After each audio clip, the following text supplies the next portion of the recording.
नमस्कार, आदाब, सत श्री अकाल। मैं शिल्पी आप सबका संकल्प से सफलता के इस यूट्यूब चैनल पर फिर से एक बार स्वागत करती हूँ। आई होप आप सब स्वस्थ होंगे, मस्त होंगे और पढ़ाई करने में अच्छे से व्यस्त होंगे। और यहाँ पर जो ये हम देख रहे हैं अपनी स्क्रीन पर राष्ट्रीय घटनाक्रम को पार्ट 3 को देखने वाले हैं, यानी कि पार्ट 1 और 2 हम ऑलरेडी इसको अपलोड कर चुके हैं। क्यों? क्योंकि आप देखेंगे जो मैं पढ़ाती हूँ आपको, ये आई दृष्टि की जो किताब को मैं कवर कर रही हूँ आपके यूपीपीएससी प्रीलिम्स के लिए, या जो भी आप पीसीएस स्टेट के एग्जाम की तैयारी कर रहे हैं, इसको मैं मंडे टू सैटरडे शाम को 5 बजे डेली आपको ये क्लासेस मिलती हैं। उसी उसी सीरीज में आज भी आपको ये 5 बजे क्लास मिल रही है, इसलिए आप देख पा रहे हैं। अच्छा, जो बच्चे नए हैं मैं उनको थोड़ा सा एक चीज बता देना चाहती हूँ, क्योंकि पुराने बच्चे समझ गए होंगे।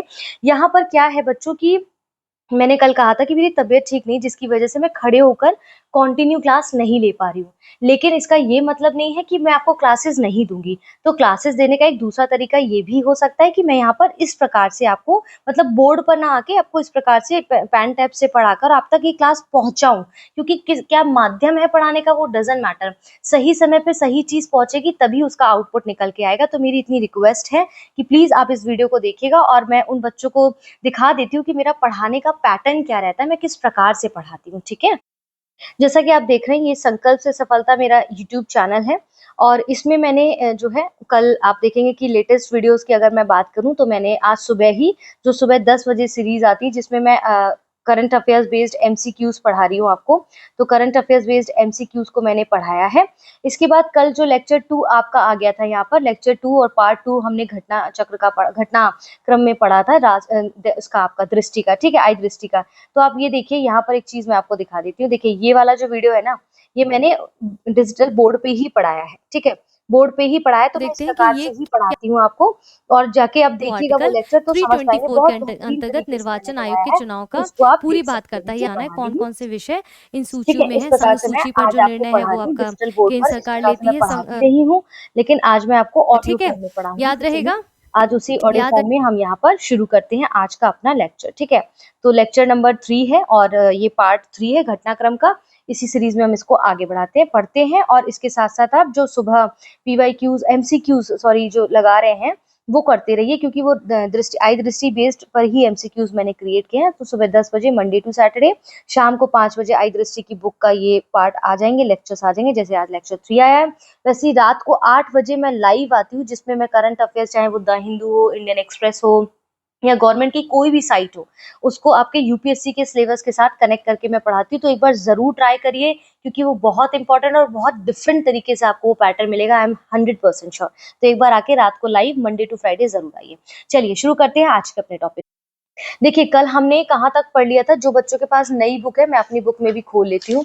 जो बच्चों के पास नई बुक है ना, वो समझ गए होंगे हमने कहाँ तक पढ़ लिया था। पेज नंबर 42 तक हमने जो है महाकुंभ प्रयागराज वाले टॉपिक को पूरा कर लिया था। ठीक है, और आज हम पेज नंबर 43 से, जो नई किताब है ना, उसमें पेज नंबर 43 से अगर आप देखेंगे, कहाँ पर, पेज नंबर 43 से हम इसको कंटिन्यू करने वाले नई बुक से। ठीक है, जिसमें वक्फ संशोधन अधिनियम दिया गया। देखिए वक्फ संशोधन काफी ज्यादा चर्चा में रहा है। एक्चुअली देखेंगे यहाँ पर, इसको थोड़ा सा डिटेल में समझने की कोशिश करेंगे।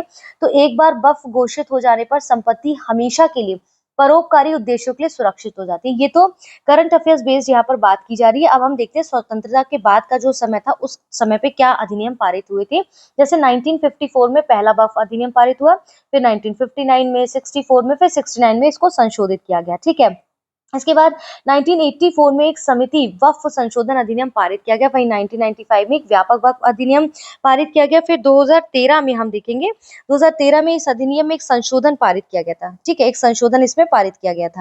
क्लियर है? तो यहाँ पर ये सारी चीजें हैं। अब इसमें कह रहा है कि फिर से क्या हुआ है कि एक नवीनतम वक्फ संशोधन 2024 का जो है, दोनों सदनों से पारित होकर राष्ट्रपति की अनुशंसा प्राप्त करके वक्फ संशोधन अधिनियम 2025 क्रमशः 14 जो है, ये फिर से यहाँ पर बन गया है। अब यहाँ पर समझने वाली बात क्या, देखिए मैं चाहती हूँ कि इस टॉपिक में, करंट अफेयर्स में जो चीजें उसको हम समझेंगे, लेकिन पहले थोड़ा सा इसके अगर जो है हम थोड़ा ऐतिहासिक में जाएं तो थोड़ा सा इसको समझने की कोशिश करते हैं। तो देखिए जैसे हमने यहाँ पर अभी देखा वक्फ संशोधन क्या होता है, तो हमने यहाँ पर देखा, ठीक है। इसके संशोधन जो है केंद्र और राज्य वक्फ परिषदों में महिला प्रतिनिधित्व तो यहाँ पर अनिवार्य होना चाहिए। जो की प्रोविजंस है उनको हम थोड़ा समझते हैं। अलग अलग मुस्लिम समुदायों से प्रतिनिधित्व सुनिश्चित करने की व्यवस्था भी इसमें दी गई है, ठीक है। वक्फ जो है अलाल औलाद, ठीक है, यहाँ पर अलाल औलाद संबंधी नियमों में बदलाव करना ताकि वक्फ देने वाले के वारिसों जैसे कि महिलाओं सहित इनको हक से वंचित ना किया जाए। तो इनकी जो कह रहे हैं कि इसमें संशोधन किया गया, वो क्या-क्या चीजें संशोधित करने की बात की गई वो यहाँ पर दे रहे हैं, ठीक है। वक्फ बाय यूजर की व्यवस्था को खत्म करेगा, वक्फ जो है बाय यूजर की व्यवस्था को खत्म करेगा। केंद्र सरकार को अलग-अलग नियम बनाने का अधिकार दिया गया है, जैसे कि पंजीकरण और उसका ऑडिट वगैरह करना, ठीक है। अब यहाँ क्या है, डिस्प्यूट क्या है कि मामले को हल करने के लिए अपील प्रक्रिया शामिल है, जिसमें वक्फ ट्रिब्यूनल के फैसले को हाई कोर्ट में चुनौती दी जा सकेगी, ठीक है। इसके बाद ये प्रवर्तन की तिथि अगर हम देखें तो ये अधिनियम संसद से पारित हुआ और राष्ट्रपति की स्वीकृति मिली है, और लागू होने की जो डेट है उसमें केंद्र सरकार के द्वारा अधिसूचना के माध्यम से इसे निर्धारित भी किया जाएगा। कुछ विवाद और चुनौतियां हैं जिनको हम यहाँ पर थोड़ा सा देख लेते हैं। रीजन है क्योंकि ये बहुत चर्चा में रहा है, तो आपके एग्जाम के पॉइंट ऑफ व्यू से चाहे वो पीटी हो चाहे वो मेंस, बहुत इंपॉर्टेंट है। अब संवैधानिक वैधता पर कई सवाल उठे हैं, जैसे कि कई सामाजिक और राजनीतिक संगठनों ने इस संशोधन अधिनियम को संविधान के धार्मिक स्वतंत्रता और संख्यकों के अधिकारों को टकराने का जो है इसके बारे में बताया। तो सुप्रीम कोर्ट ने ये चीजें ऑब्जर्व की है, ठीक है। कहते हैं कि सुप्रीम कोर्ट ने जिस चीजें देखी हैं उसके बाद ही ये सारी चीजें निकल कर आई है। वक्फ वाई यूजर प्रावधान को समाप्त करना मतलब ऐसा है कि ऐसे मामलों को संदर्भित करना जहाँ कोई संपत्ति लंबे समय से धार्मिक या धर्मार्थ उपयोग के तहत लेकिन औपचारिक घोषणा या पंजीकरण नहीं हुआ है। तो इस प्रावधान को समाप्त करने से उन वक्फ संपत्तियों की वैधता पर सवाल उठ सकता है, जहां जो आप देखेंगे दस्तावेजीकरण कम है, ठीक है। सरकारी हस्तक्षेप का डर, यानी कि विपक्ष और मुस्लिम संगठनों का ये कहना है कि सरकार द्वारा अधिकारों को केंद्रित अधिकारी यानी कि जैसे कलेक्टर आदि को दिए जाने से क्या होगा, वक्फ बोर्ड की स्वायत्तता भी प्रभावित होगी, इनका ऑटोनोमस जो है वो प्रभावित होगा। आंशिक स्थगन की बात की जाए तो इंटर्न रिलीफ क्या होगा, इंटरिम रिलीफ क्या होगा कि सुप्रीम कोर्ट ने इस जो एक्ट है इसके कुछ प्रोविजन को खत्म कर दिया है, ठीक, स्थगित कर दिया, रोक दिया है, लेकिन पूरे अधिनियम को नहीं रोका है। कुछ प्रोविजंस है जिसमें चेंज करने की बात सुप्रीम कोर्ट ने की है, लेकिन पूरा एक्ट खारिज नहीं किया है, ठीक है। अगर आप चाहें तो मैं जैसे इसमें आप देख सकते हैं, तो इसको हम यहाँ पर आगे भी समझेंगे, लेकिन अपने वापस से हम टॉपिक की ओर आते हैं, क्योंकि वहां पर हम देखते हैं कि जो है हमें जो आगे चीजें पढ़नी है उसको हम यहाँ पर समझते हैं। जैसे अब चलिए वापस चलते हैं, जो वक्फ की बात कर रहे हैं हम उसको यहाँ पर देख लेते हैं। जैसे कि यहाँ पर अब कुछ चीजें हम करंट के बेस पर इसको समझेंगे। जैसे यहाँ पर आप देखेंगे कि वक्फ संशोधन जो हुआ उसमें सबसे पहले कहाँ पर आप देखेंगे कि ये जो है बहस 12 घंटे की बहस के बाद लोकसभा में पारित हुआ। कब हुआ? 3 अप्रैल को। इसमें भी कुछ कॉन्ट्राडिक्टरी है डेट्स को लेकर इस किताब में, ठीक है। इसके बाद 4 अप्रैल को राज्यसभा में लगभग 12 घंटे की चर्चा के बाद इसको इतने मतों से ये विरोध और ये सब प्राप्त हुआ, यानी राज्यसभा में पारित हुआ। फिर 5 अप्रैल को राष्ट्रपति द्रौपदी मुर्मू ने इस विधेयक को अपनी स्वीकृति प्रदान की और इसे अधिनियम बन गया, ठीक है। ये रही एक बात। अब मुख्य संशोधन जैसे कि अभी हमने देखा, इसको थोड़ा सा और देखते हैं। धारा 1 के अनुसार क्या कहते हैं कि वक्फ शब्द को बदलकर उम्मीद, अब इसको समझिएगा, यूनिफाइड वक्फ मैनेजमेंट एम्पावरमेंट एफिशिएंसी डेवलपमेंट इसका नाम कर दिया है, यानी कि अब वक्फ शब्द को उम्मीद जैसे शब्द में तब्दील कर दिया। और ये बहुत इंपॉर्टेंट है, क्यों? ये फुल फॉर्म बहुत इंपॉर्टेंट है आपके एग्जाम के लिए, ठीक है। इसके बाद हम यहाँ पर देखते हैं नेक्स्ट, इसमें जो है नेक्स्ट इसमें आगे कंटिन्यू करते हैं और ये क्या कह रहे हैं इसको समझते हैं, ठीक है। इसको समझते हैं, यहाँ पर एक सेकंड पेज को थोड़ा और एक्सप्लोर कर लेते हैं हम, ठीक है। यहाँ पर हाँ, इसके बाद यहाँ पर और चीजें क्या वक्फ से रिलेटेड जो इंपॉर्टेंट है मैंने बस उसी पे टिक राइट किया है। तो इस साइड पे आइए, यहाँ पर इस साइड पे अपने देखिए, यहाँ पर कह रहे हैं वक्फ अधिनियम की धारा 9 की उपधारा जो सब क्लॉज 2 है, इसको केंद्रीय वक्फ परिषद के गठन के निम्नानुसार कुछ प्रावधान भी इसमें किए गए, उसको हम देख लेते हैं। जैसे अध्यक्ष कौन होगा, तो वक्फ बहुत इंपॉर्टेंट है, इसको ध्यान रखना है, पूछे जाएंगे स्टेटमेंट, क्योंकि इसमें महिलाओं की भागीदारी और नॉन मुस्लिम की भी बात की गई है। वक्फ मामलों के लिए केंद्र सरकार के मंत्री पदेन अध्यक्ष होंगे, ठीक है। दूसरा है कुल 3 सांसद सदस्य होंगे, जिसमें से 2 लोकसभा से और 1 राज्यसभा से होगा, क्लियर है। तीसरा क्या कह रहे हैं, मुस्लिम समुदाय से नियुक्त सदस्य केंद्र सरकार के द्वारा होंगे, जैसे 3 व्यक्ति जो देशव्यापी मुस्लिम संगठनों का प्रतिनिधित्व करते होंगे, 3 वक्फ बोर्डों के अध्यक्ष होंगे बारी-बारी से और एक मुतवल्ली जिसकी वक्फ संपत्ति की सकल वार्षिक आय लगभग 5 लाख रुपए या उससे अधिक होगी। ठीक है, अब इसमें क्या कहते हैं, यहाँ पर बोल रहा है कि जो अब चौथा क्या है कि मुस्लिम कानून के 3 प्रमुख विद्वान भी इसके अंतर्गत होंगे। ठीक है, ये इसके सब क्लॉज है। मुस्लिम समुदाय के जो सदस्य होंगे केंद्र सरकार के द्वारा, उनके बारे में यहाँ बात कर रहा है। फिर इसके बाद हम यहाँ पर आते हैं डी पॉइंट क्या है कि 2 व्यक्ति जो सुप्रीम कोर्ट या फिर हाई कोर्ट के पूर्व न्यायाधीश रहे हों। इसके बाद और फिर क्या है, एक प्रसिद्ध वकील हो जो राष्ट्रीय स्तर पर प्रतिष्ठित रहा हो। तो वो सब मिलकर आप देंगे कि वक्फ जो केंद्रीय वक्फ परिषद है उसका गठन इन इन लोगों के जो अंतर्गत है वो किया जाएगा, उनका ये प्रोविजन दिया गया है। क्लियर है। अब कुछ विशेष प्रावधान है उसको थोड़ा देख लेते हैं। इस बिंदु के तहत आप देखेंगे जो ऑप्शन सी कह रहा था ना, मुस्लिम समुदाय से नियुक्त सदस्य जो है केंद्र सरकार के द्वारा, उसमें सदस्यों में से 2 सदस्य महिलाएं भी होंगी। वेरी इंपॉर्टेंट, जबकि पहले ऐसा हमें नहीं देखने को मिला। उपयुक्त उपधारा में 2 सदस्य गैर मुस्लिम भी होंगे पदेन सदस्यों को छोड़कर। ठीक है, तो ये चीजें क्या है, ये इंपॉर्टेंट है। इसलिए मैंने सारा टॉपिक को ऐसे पढ़ाया कि आपको बस वही पढ़ना है जो आपके लिए बहुत महत्वपूर्ण हो। ठीक है, तो यहाँ पर जो मैंने अंडरलाइन किया वो आपके लिए बहुत मददगार साबित होगा। तो आज आपको पूरा पीडीएफ जो है मिल जाएगा इस बुक का, जो मैंने पार्ट 1 और पार्ट 2 में भी पढ़ाया है। क्लियर है यहाँ तक? ठीक है, फिर पेज नंबर आता है 45 पर आइए। तो अभी वक्फ संशोधन वाला ही चल रहा था। इसके बाद हम पहला पंचायती उन्नति सूचकांक यहाँ पर देख लेते हैं। ठीक है, ये क्या है, देखिए अब जैसे पहला उन्नति सूचकांक जो है 22-23 में ये आया है। अब हमारा फर्ज क्या बनता है, फर्ज बनता है कि सबसे पहले पंचायत के बारे में थोड़ी सी चीजें हमें पता हो। तो जब मैं यहाँ पढ़ा रही हूँ तो मेरा पूरा दायित्व बनता है कि क्यों, देखिए समझिए, करंट अफेयर्स में सिर्फ करंट अफेयर्स कई बार इंपॉर्टेंट नहीं होता है। करंट अफेयर्स में इंपॉर्टेंट हो जाता है उसका स्टैटिक पोर्शन, क्योंकि वहां जब ये ऐसा कोई इंडेक्स जारी किया गया है तो उसके विषय में पूछ लिया जाता है बेसिक में जाके। तो चलिए ये जो अपना पंचायत वाला है इसको बारे में थोड़ा सा हम देख लेते हैं कि नहीं, थोड़ा सा देखते हैं। चलिए देखिए, अब यहाँ पर जैसे हमने बोला कि पंचायत के बारे में थोड़ा-सा हम यहाँ पर फैक्ट को देखेंगे, क्योंकि आपके एग्जाम के पॉइंट ऑफ व्यू से, और यूपी का एग्जाम देने जा रहे हैं ना, तब तो आपको देखना ही चाहिए। पार्ट 9 जो है आर्टिकल 243 से 243 ओ तक देता है।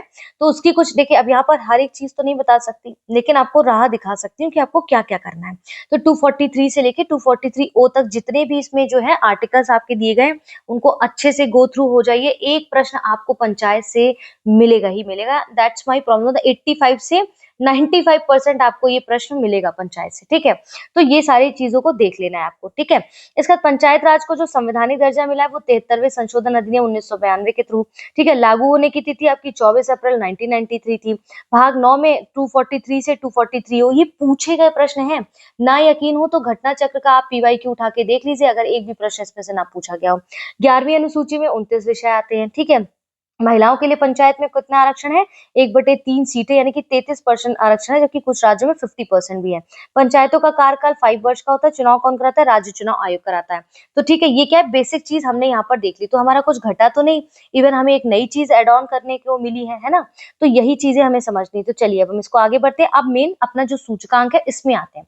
अब इसमें क्या हुआ, जो ग्राम पंचायतें हैं उनके बीच सतत विकास लक्ष्यों की प्रगति का मूल्यांकन किया गया है इस इंडेक्स के द्वारा। अब जैसे क्या हुआ, सस्टेनेबल डेवलपमेंट जो गोल्स आपके होते हैं ना, एसडीजीज जो हैं, वो आपके 2030 तक उसको कंप्लीट करना, उनको अचीव करना है। तो यहाँ पर क्या कहा गया है कि भाई इसमें हर स्तर पर, चाहे वो ग्रामीण हो, ठीक है, इसके बाद चाहे शहर हो, चाहे ब्लॉक्स हो, चाहे डिस्ट्रिक्ट्स हो, चाहे कोई भी हो, हर स्तर पर हमें इन्हें अचीव करना है। तब देखिए, अब ऐसा तो नहीं कि शहर शहर में अचीव कर लिया और बेसिक लेवल पे जाके नहीं किया, नहीं। तो पंचायतों के लिए यहाँ पर जो है पंचायतें हैं, उनके बीच में सस्टेनेबल डेवलपमेंट गोल्स के जो इम्प्रूवमेंट है, प्रगति का मूल्यांकन किया गया है, जिसका ये सूचकांक आपको दिया गया है। ठीक है, तो अब यहाँ पर जो है यहाँ पर 9 विषयों के लिए स्कोर के आधारित इसको किया गया है। यहाँ पर कुछ चीजें क्या याद रखनी कि एक ये बेसलाइन रिपोर्ट है, जिसमें देश में लगभग 2,50,000 से ज्यादा ग्राम पंचायतों को प्रगति को नापने का एक परिवर्तनकारी उपकरण के रूप में इसका इस्तेमाल किया गया है। अब ये 9 विषय हैं जो कि आपको जो है ये क्या है, LSDGs यानी कि स्थानीयकृत सस्टेनेबल डेवलपमेंट गोल्स के 9 विषयों पंचायतों को प्रदर्शित कराता है। जैसे गरीबी मुक्त बेहतर आजीविका, तो ये पढ़ लेना है, रीड करना है। स्वस्थ पंचायत, बाल अनुकूल पंचायत, जल पर्याप्त पंचायत, स्वच्छ एवं हरित पंचायत, आत्मनिर्भर बुनियादी ढांचा युक्त पंचायत। ठीक है, सामाजिक रूप में न्याय संगत, सुरक्षित पंचायत, सुशासन युक्त पंचायत, महिला अनुकूल पंचायत। तो ये क्या है, 9 विषय हैं जिसके बेसिस पर इस पर हम जो है कि ये लोग कैसे काम कर रहे हैं उनके बेसिस पर इनकी एक सूचकांक, एक इंडेक्स जारी किया जाएगा। अब यहाँ पर कह रहे हैं कि अब जैसे कैसे तय होगा कि ये गांव इस श्रेणी में आता है, कि ये श्रेणियों के नाम क्या होंगे, है ना। तो पंचायतों को प्रदर्शन के लिए निम्नलिखित श्रेणियों को रखा गया है उनके स्कोर वाइज, ठीक है। जैसे पहला है श्रेणी पूर्ण लक्ष्य प्राप्त। अब इसको इंग्लिश में समझिए, हिंदी में अगर करने जाएंगे ना अगर ये वाला तो बहुत मुश्किल होगा। जैसे अचीवर्स की श्रेणी, फ्रंट रनर की श्रेणी, परफॉर्मर की श्रेणी, एस्पिरेंट की श्रेणी, ठीक है। इसके बाद बिगनर की श्रेणी। तो इसमें क्या है कि 90 प्लस इसमें कुछ जो है आपके गांव है, इसमें जैसे कि कुछ इतनी टारगेट है जिनको पूरा कर लिया है उनके आंकड़े दिए गए। तो देखते हैं कि अचीवर्स की श्रेणी में कौन है, ठीक है। फिर इसके बाद जो फ्रंट रनर की श्रेणी में कौन है, तो देखेंगे कोई भी पंचायत, अभी ध्यान दीजिएगा बहुत इंपॉर्टेंट है, कोई भी पंचायत अभी अचीवर्स की श्रेणी में स्थान नहीं पाई है। और यूपीपीएससी क्या पूछ लेगा कि भाई ये है और इन्होंने ना अचीवर्स की श्रेणी में स्थान पा लिया, और हम कंफ्यूज कर देंगे बस एक शब्द से। क्यों? अचीवर्स की श्रेणी में जहां पर इतने टॉपिक्स को रखा गया जिसने अभी तक अचीव नहीं किए, तो कोई भी ऐसी पंचायत नहीं है जो कि अचीवर्स की श्रेणी में आई हो। क्लियर है? गुजरात में सबसे ज्यादा 346 ग्राम पंचायतें फ्रंट रनर की श्रेणी में आई। तो गुजरात अग्रणी रहा है किसमें, 346 पंचायतों ने इसमें फ्रंट रनर में अपना स्थान प्राप्त किया है, ठीक है। इसके बाद आप देखेंगे परफॉर्मर में अगर बात की जाए तीसरे नंबर पर बेहतर प्रदर्शन में, तो गुजरात, महाराष्ट्र और तेलंगाना, मध्य प्रदेश और उत्तर प्रदेश मोस्ट इंपॉर्टेंट। अब उत्तर प्रदेश किसने किया है, उत्तर प्रदेश ने किसने अच्छा वो किया है, कहाँ पर उत्तर प्रदेश का नाम इस श्रेणी में दिखाई देता है, तो ग्राम पंचायत में परफॉर्मर की श्रेणी में। इसको घोट के पी लीजिए, इसका नंबर याद कर लीजिएगा। पहले नंबर पे गुजरात है, फिर महाराष्ट्र, फिर तेलंगाना, फिर एमपी, फिर यूपी है। तो यूपी परफॉर्मर की श्रेणी में लास्ट में है, इतना याद रहेगा। उत्तर प्रदेश शीर्ष स्थान पर धनोरी ग्राम पंचायत है जो कि फ्रंट रनर की श्रेणी में है। अब परफॉर्मर की श्रेणी में अगर हम ओवरऑल देखते हैं तो यूपी चौथे नंबर पर उनका ग्राम पंचायतों में आता है। लेकिन अगर यूपी के में देखें, यूपी में फ्रंट रनर में देखिए, यूपी के अंदर तो धनोरी ग्राम पंचायत जो है वो आपका फ्रंट रनर में आता है, याद रखना है। तेलंगाना में बुरहानपुर ग्राम पंचायत इंपॉर्टेंट नहीं है, आप फिलहाल ऐसे देख लीजिए। इसके बाद अगला जो टॉपिक है वो आपका है इंडिया जस्टिस रिपोर्ट, ठीक है। India justice report 2025। तो इसके अंतर्गत क्या है कि न्याय व्यवस्था के स्तंभों की संरचनात्मक क्षमता को मापने के लिए राज्यों को रैंकिंग की जाती है। यानी इसका चौथा, ये इसका क्या है, चौथा संस्करण है। पहले और संस्करण आ चुके हैं और ये रिपोर्ट टाटा ट्रस्ट के द्वारा जो है जारी की जाती है। और पहली रिपोर्ट कब आई थी इसकी, 2019 में प्रकाशित की थी। स्पष्ट है यहाँ तक? चलिए, अब जो आईजीआर है यानी कि इंडिया जस्टिस रिपोर्ट आपकी है, ये 4 मुख्य पिलर्स है इसके। किस बेसिस पे इन स्तंभों को नापा, इनको जो है रिपोर्ट जारी की जाती है, जैसे पुलिस, न्यायपालिका, जेल यानी कि कारागार और कानूनी सहायता। तो ये 4 इनके स्तंभ है, इसको हमें याद रखना है। बड़े राज्यों में कर्नाटक ने लगातार दूसरी बार पहला स्थान हासिल किया है, किसमें, आईजीआर यानी कि आपका किसमें, इंडिया जस्टिस रिपोर्ट के अंतर्गत। यहाँ तक स्पष्ट है? चलिए अब हम इसको थोड़ा आगे देखते हैं। पेज नंबर 46 निकालिए, पेज नंबर 46 निकाल लिया होगा आपने, ठीक है। 46 में फिर यहाँ क्या कह रहा है, जैसे अब इसमें देखिए बड़े राज्यों में जैसे कर्नाटक आपका आ गया, इसमें स्कोर प्राप्त किया पहले नंबर पर, ठीक है। फिर समग्र रैंकिंग 7 छोटे राज्यों में अगर हम देखें तो छोटे राज्यों में आपका सिक्किम है, बड़े राज्यों में आपका कर्नाटक, बस इतना याद रखना है। क्लियर है? चलिए मैं भी अपना पेज खोल लेती हूँ ये। फिर इसके बाद अगला है आपदा प्रबंधन संशोधन अधिनियम आपका 2025 आ जाता है, ठीक है।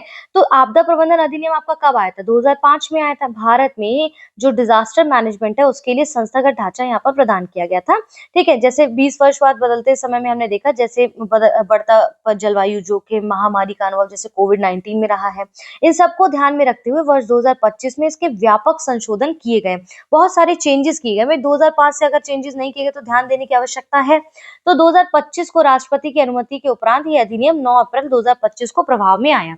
तो कब आया प्रभाव में, 9 अप्रैल 2025 को, ठीक है। संशोधन के बाद अब क्या हुआ कि राष्ट्रीय आपदा प्रबंधन प्राधिकरण जो एनडीएमए है और राज्य आपदा प्रबंधन प्राधिकरण ने क्या किया कि राष्ट्रीय नीति को ध्यान में रखते हुए राष्ट्रीय योजना की तैयारी और अनुमोदन के समन्वय भी करे हैं, ठीक है। इसमें चेंजेस किए हैं, जैसे पहले राष्ट्रीय कार्यकारी समिति जो एनईसी है और राज्य कार्यकारी, यहाँ पर देखिए राष्ट्र कार्यकारी समिति और राज्य कार्यकारी समिति क्रमशः राष्ट्रीय और राज्य आपदा प्रबंधन योजनाएं तैयार करती थी, जिनकी मंजूरी एनडीएमए और एसडीएमए यानी कि राष्ट्रीय आपदा प्रबंधन प्राधिकरण और राज्य आपदा प्रबंधन प्राधिकरण इनके द्वारा इनको परमिशन दी जाती थी, ठीक है।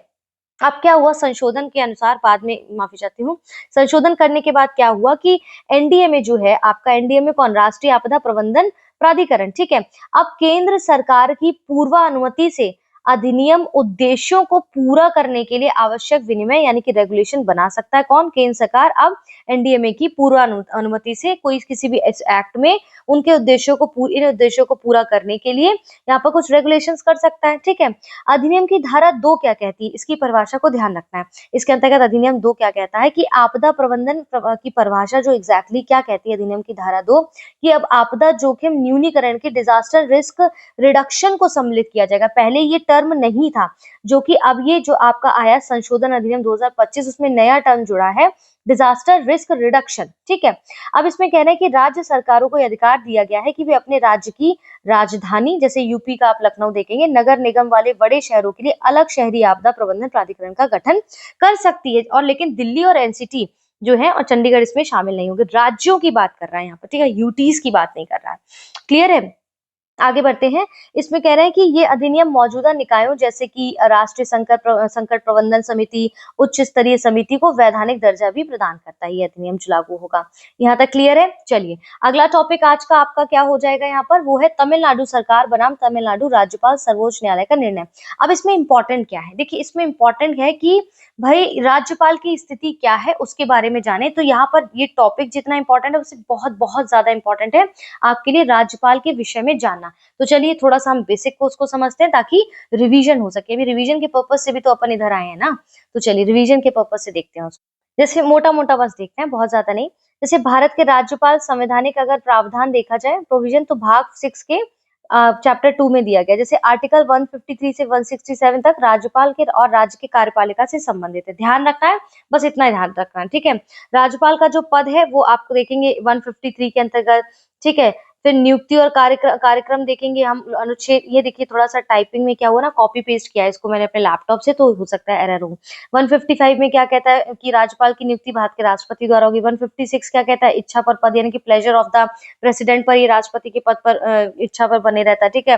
कार्यकाल 5 वर्ष का। क्वालिफिकेशन देखे तो 157 में क्या कहता है, कम से कम इतने वर्ष का हो, भारत का नागरिक हो। 158 क्या कहता है, ऑफिस ऑफ प्रॉफिट की नहीं धारण कर सकते, ये संसद सदस्य या राज्य विधानमंडल सदस्य नहीं हो सकते। ओथ के अंतर्गत 159 क्या कहता है। यहाँ पर आपको बस इनसे रूबरू कराने का मतलब बस इतना है कि जब आप रिवाइज करें इसको तो राज्यपाल के टॉपिक को जरूर पढ़ लीजिएगा।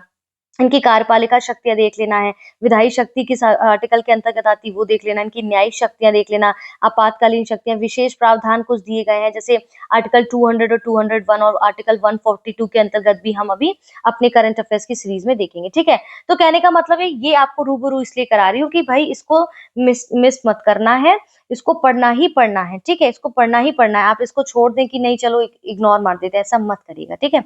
अब चलिए यहाँ पर क्या देखते हैं कि सामान्यतः क्या होता है कि राज्यपाल को राज्य मंत्रिपरिषद की सलाह पर कार्य करना अनिवार्य होता है। सबको पता है ये किसके अंतर्गत कहता है, 163 के अंतर्गत। राज्यपाल का पद क्या है कि एक संवैधानिक पुल का काम करता है, यानी कि उन्हें मित्र और दार्शनिक मार्गदर्शक, जो राज्य है और केंद्र के बीच का एक पुल के रूप में काम करता है। ये मित्र, दार्शनिक और मार्गदर्शक की भूमिका भी इनको, माफी चाहती हूँ अलार्म बज गया था बीच में, उसकी भूमिका ये निभाता है, ठीक है। यहाँ तक क्लियर हो गया, उसकी भूमिका ये निभाता है। तो यहाँ पर ये चीजें कह रहे हैं कि भाई जो है आपका तमिलनाडु में ऐसा ही विवाद तब आया जब राज्यपाल RN रवि ने राज्य विधानसभा द्वारा पारित कई महत्वपूर्ण विधेयकों को स्वीकृति देने से या तो इनकार कर दिया या उन्हें लंबे समय तक पड़ा रहने दिया, लंबित रहने दिया। तो उसका ही विवाद जो है हमारे समक्ष इस प्रकार से प्रस्तुत किया गया है, ठीक है। चलिए इसको हम पढ़ लेते हैं। तो यहाँ पर क्या कह रहे हैं, थोड़ा सा स्क्रॉल करते हैं, जो इंपॉर्टेंट है बस उसको ध्यान दीजिए, ठीक है। पेज नंबर 47 खोल लीजिए आप लोग। ये नई बुक जो आई है ना, बुक का नाम जो है आई दृष्टि 2025 और ब्रैकेट में 2 लिखा है, पार्ट 2, उसके विषय में बात कर रही हूँ मैं, ठीक है। अब कंफ्यूज मत होइएगा, बस जो बुक अभी खरीदी है आपने वही इंपॉर्टेंट है।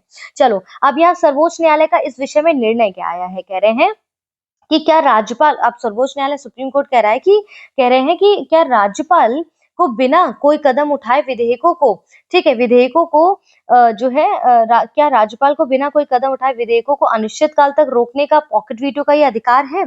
सुप्रीम कोर्ट का ऐसा कहना है। ठीक है, तो अब यहाँ न्यायालय ने क्या कहा है, कोर्ट ने क्या कहा है कि तमिलनाडु सरकार के पक्ष में निर्णय देते हुए न केवल 10 विधेयकों को कानूनी स्वीकृति प्रदान की, बल्कि भविष्य के लिए राज्यपालों के लिए विधेयकों संबंधी समय सीमा भी निर्धारित भी तय की गई है कि भाई अपनी मनमानी से आप कितने दिन भी इसको नहीं रख सकते, हमें समय सीमा तो निर्धारित करनी होगी। न्यायालय ने सबसे पहले ये घोषित किया कि तमिलनाडु के राज्यपाल द्वारा 10 विधेयक को दूसरी बार विधानसभा से पारित होने के बावजूद राष्ट्रपति के विचारार्थ यानी कि राष्ट्रपति के विचार के लिए भेजना संविधान के आर्टिकल 200 का उल्लंघन होगा। अब यहाँ पर 200 आर्टिकल क्या कहता है, पहले उसको समझिए। आर्टिकल 200 बहुत इंपॉर्टेंट है। आर्टिकल 200 कहता है कि इसके तहत अपने कार्यों का निर्वहन में यानी कि कार्य को पूरा करने में जब राज्य विधानमंडल द्वारा पारित विधेयक राज्यपाल के समक्ष उसके सामने प्रस्तुत किया जाता है तो उसके पास चुनाव के 3 विकल्प होते हैं। किसके पास? राज्यपाल के पास। वो 3 विकल्प क्या होते हैं? या तो सबसे पहले वो सहमति दे दे, या सहमति ना दे, या तीसरा क्या होता है, विधेयक को राष्ट्रपति के विचारार्थ सुरक्षित रखता है। लेकिन ये कहीं पर नहीं दिया गया है कि भाई कितने समय तक विचारार्थ रख सकता है। तो यही मुद्दा यहाँ पर आया कि इन्होंने आर्टिकल 200 का उल्लंघन किया है यहाँ पर, और ये विधि के विरुद्ध या त्रुटिपूर्ण कहा जा सकता है। असाधारण उपाय करते हुए सुप्रीम कोर्ट ने कहा कि आर्टिकल 142 के अंतर्गत पूर्ण न्याय के अधिकार का प्रयोग किया गया। अब 142 क्या कहता है कि पूर्ण न्याय के लिए न्यायपालिका के पास शक्ति है। ठीक है, ये अनुच्छेद भारत के सुप्रीम कोर्ट को विशेष अधिकार प्रदान करता है। कहता है कि सुप्रीम कोर्ट किसी भी मुद्दे में पूर्ण न्याय यानी कि कंप्लीट जस्टिस करने के लिए आवश्यक कोई भी आदेश या डिक्री पारित कर सकता है। तो उनको लगा यहाँ पर हस्तक्षेप करना चाहिए तो उन्होंने किया। ठीक है, क्लियर हुआ। न्यायालय के द्वारा जो कुछ समय सीमा निर्धारित की गई है उसकी समय सीमा कुछ यहाँ पर इस प्रकार से थी, जैसे यदि मंत्रिपरिषद की सलाह विधेयक पर अनुमति को रोकने के लिए है या फिर राष्ट्रपति के विचार के लिए आरक्षित करने के लिए है तो ऐसी सलाह पर भी राज्यपाल 1 माह में कदम उठाएगा। ठीक है, दूसरा क्या है, यदि राज्यपाल राज्य सरकार की सलाह के विपरीत यहाँ पर किसी विधेयक पर स्वीकृति देने से इनकार कर देता है तो क्या होगा, उनको जो है अधिकतम 3 महीने के अंदर विधानसभा को लौटाना होगा ये, और बिना संदेश के अनिश्चित रोकने की अनुमति नहीं होगी। तो न्यायपालिका ने कुछ समय सीमाएं निर्धारित की। भाई कह रहे थे ना हम कि हम समय सीमा निर्धारित करेंगे, ऐसी चीजें बदतमीजियां नहीं चलेंगी भाई कि आप जब मन मर्जी उसको रोक के रख ले रहे हैं। ठीक है, ऐसी भाषा का प्रयोग नहीं करना है, आप तो और हमें फंसाएंगे। ठीक है, ऐसा नहीं करना, मतलब आपको समझाने के लिए कह रही हूँ। तो यहाँ पर कह रहे हैं कि राज्यपाल क्या है, अगर राज्यपाल राज्य मंत्रिपरिषद की राय के विरुद्ध, ठीक है भाई उसको नहीं समझ आ रहा है, विधेयक को राष्ट्रपति के विचारार्थ भेजना चाहता है तो ये कार्य कम से कम ज्यादा से ज्यादा 3 महीने के भीतर करना चाहिए। भाई इतना क्या आप टाइम ले रहे हैं कि वो पड़ा ही है, पेंडिंग ही है और कामकाज नहीं है क्या? तो यहाँ पर ये चीजें कही गई हैं। इसके बाद यहाँ पर 142, 200 आर्टिकल और ये वेरी इंपॉर्टेंट, और वो मैं आपको समझा ही चुकी हूँ राज्यपाल वाला टॉपिक। ठीक है, क्लियर है। अब ये बॉयलर अधिनियम एक है जिसको हमें पढ़ना है। ये क्या है कि ऊष्मा के अनुप्रयोग द्वारा दवाओं की सहायता से बाहरी उपयोग के लिए भाप की उत्पन्न यानी कि प्रेशर से जो है प्रेशर से आप देखेंगे ऊष्मा का जो है यहाँ पर क्या है, भाप उत्पन्न की जाती है। ठीक है, यही मेरे को समझ आया इसमें, जो बॉयलर एक उपकरण है।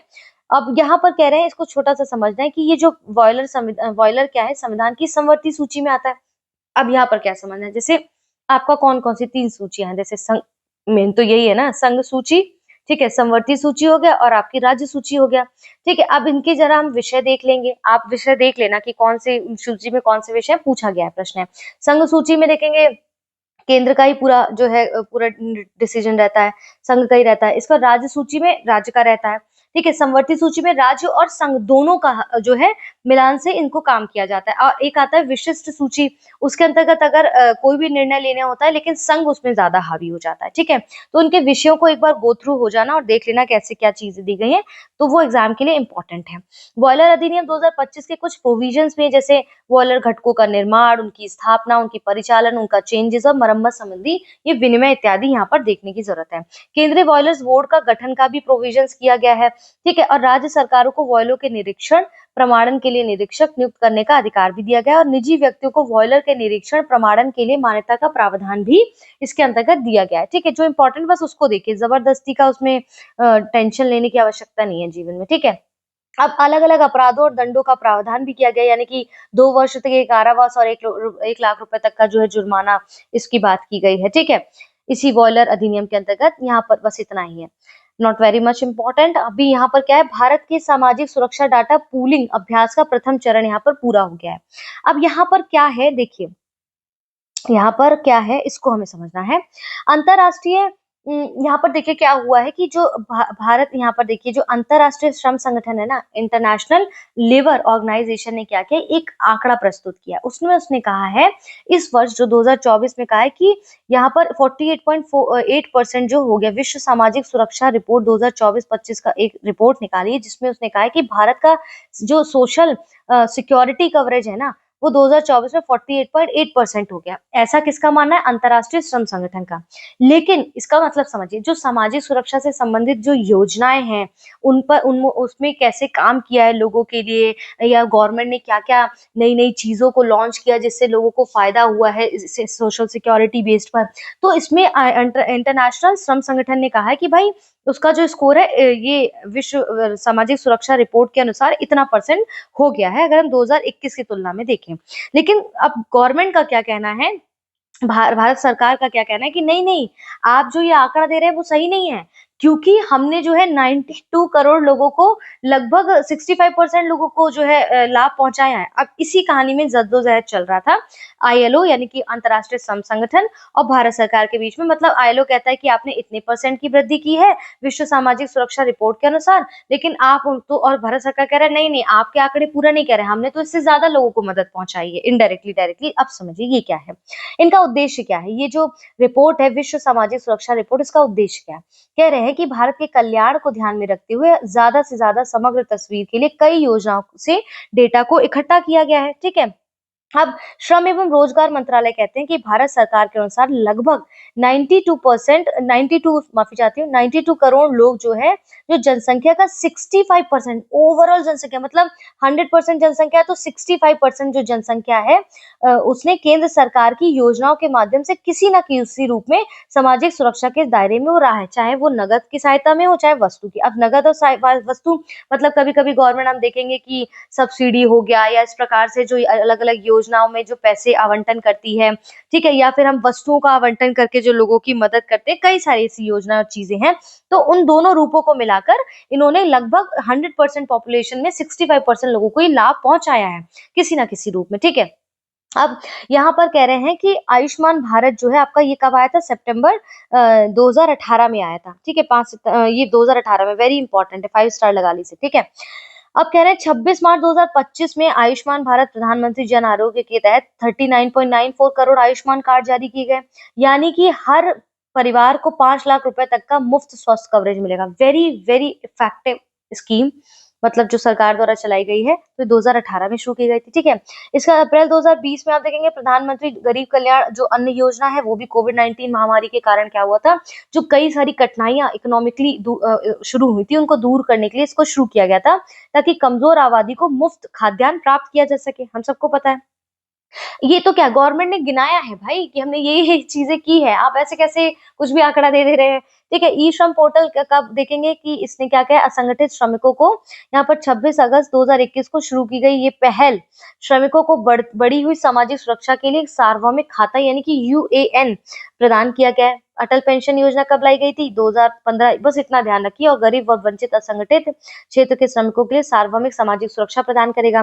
गरीबी घटाना, ये देखेंगे इसका कह रहे हैं कि व्यापक सुधारों के कारण 24.8 करोड़ लोग अब बहुआयामी गरीबी से बाहर निकले। ये किसका आंकड़ा है, ये भारत सरकार ने दिया है। ठीक है, अपना आंकड़ा, समझ रहे हैं।